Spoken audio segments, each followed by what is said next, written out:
How to use the AND formula. The formula is designed to evaluate more than one criteria and give a result of either true or false. We'll have equal to AND, open parentheses, logical 1 being your first criteria being assessed, comma, logical 2 being your second criteria, and more if needed. When all logical tests inside the parentheses are true, then the AND formula will give a result of true. If one of them are false, then the result will be false. To get a better understanding, let's look at the example below.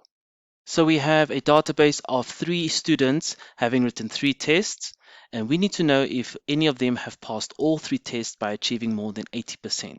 We will use the AND formula to evaluate the criteria and tell us if they do, it will be a true.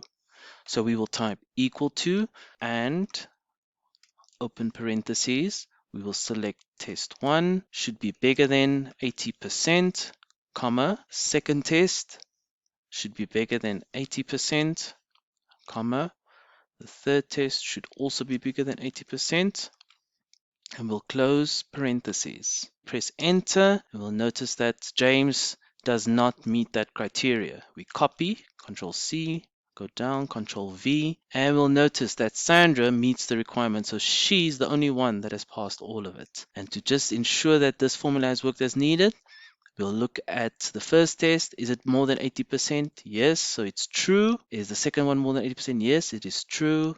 So the third test more than 80%? Yes, it is true, and therefore the result is true. So if you'd like to know more, there's a link below to a video that explains more in detail how to use the AND other formulas as well. Thanks for watching.